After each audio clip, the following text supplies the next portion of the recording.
Es parte y está dentro del acto de escuchar activamente el preguntar con la intención de comprender mejor. De allí que en la escucha activa preguntamos. Las primeras preguntas son exploratorias.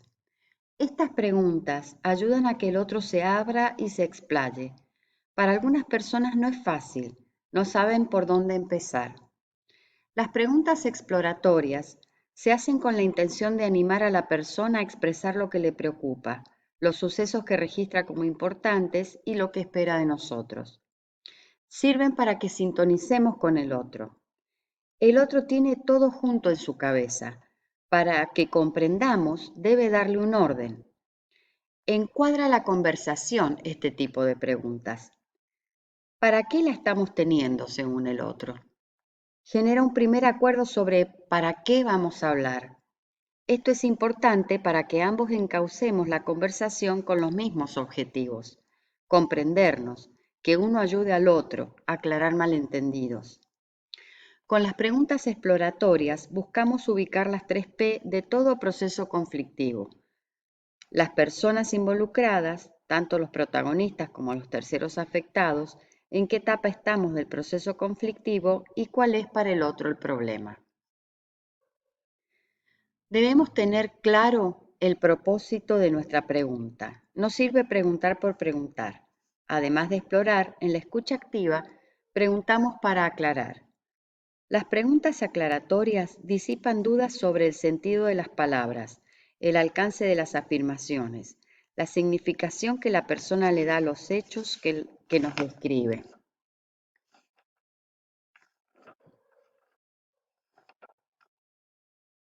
No podemos tener preguntas aclaratorias preparadas de antemano. Ellas surgen de lo que la misma persona nos dice. Sirven para comprender mejor el mensaje. En este comprender mejor incluimos completar información. Hay datos, detalles que no se dicen porque no se puso el foco en ellos o porque se supone que se saben. A veces es necesario preguntar para que estas cosas queden claras y bien entendidas. También para distinguir hechos de suposiciones. Todo relato está plagado de supuestos. Deben distinguirse los hechos que sucedieron de los huecos de información que se llenan con supuestos, por cierto, supuestos muy coherentes con el relato lineal de quien está hablando. Aquí también quizás sea oportuno preguntar por las emociones de quien habla. Las emociones taponadas salen por otro lado y de mala manera. En lo posible es bueno hablar de ellas de una manera sencilla y transmitiendo aceptación de su existencia y legitimación en el sentido de que uno no es responsable de lo que siente, solo es responsable de qué hace con lo que siente. Si cabe o no introducir preguntas por las emociones es algo que nuestra intuición nos tendrá que decir. Veamos algunos ejemplos. Completar información. La persona dice, todos decían que... Preguntamos, ¿quiénes eran los que decían esto? ¿De quiénes te acordás haberlo oído? Distinguir hechos de suposiciones. Aquí hay que tener cuidado porque la persona se puede sentir cuestionada si preguntamos, ¿te consta o lo supones? En cambio, podemos llegar a mejor resultado si preguntamos, ¿cómo te diste cuenta de esto? En su respuesta se develará si le consta o lo deduce y esa deducción implicará supuestos. Conocer y considerar las emociones de quien habla.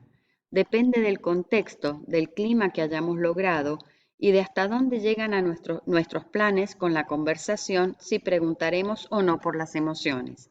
Siempre recordemos que las emociones están, tiñen la razón, y si no las miramos de frente, no les ponemos nombre, no las tomamos como señales y las gestionamos, decidirán por nosotros, lo cual es poco acertado. Dicho esto, si cabe, podemos preguntar, ¿cómo te sentís con esto? Si tuvieras que describir cómo te sentiste en ese momento, ¿qué dirías? Y ahora que pasó el momento, ¿cómo definirías lo que sentís con todo esto? Esto puede introducir de algún modo prudente la noción de que nuestra emocionalidad va cambiando a pesar de que los hechos acaecidos no cambiaron. Y esto nos da la pauta de que sería mejor que no sean las emociones las que decidan.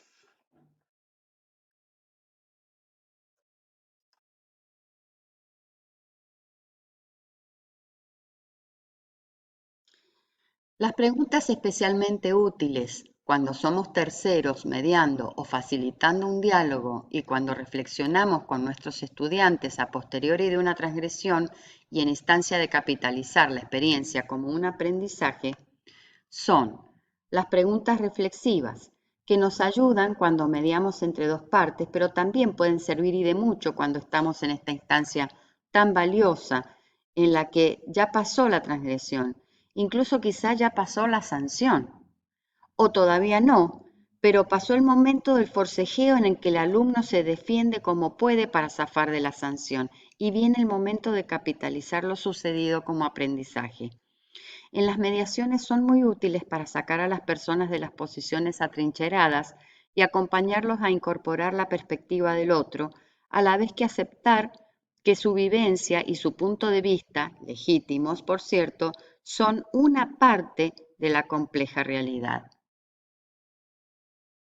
Las preguntas circulares sirven para ayudar a las partes a salirse del enfoque único y ampliar la mirada, desplazándose imaginariamente.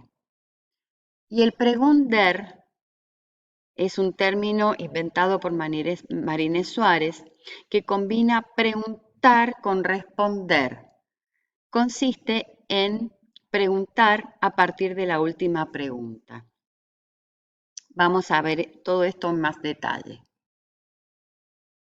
Las preguntas reflexivas. Las usamos en mediación en reuniones a solas con cada parte. Sirven para separar relación de contenido, es decir, separar las personas del problema, que es donde nos vamos a enfocar.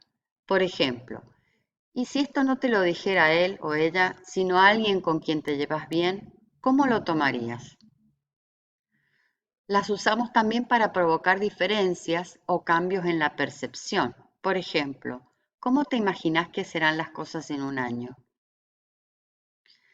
Las usamos también para que salgan a la luz los intereses y las necesidades de fondo. Por ejemplo, ¿cómo definirías tu problema? ¿Qué necesitas realmente? Que la persona asuma su compromiso en la resolución del conflicto.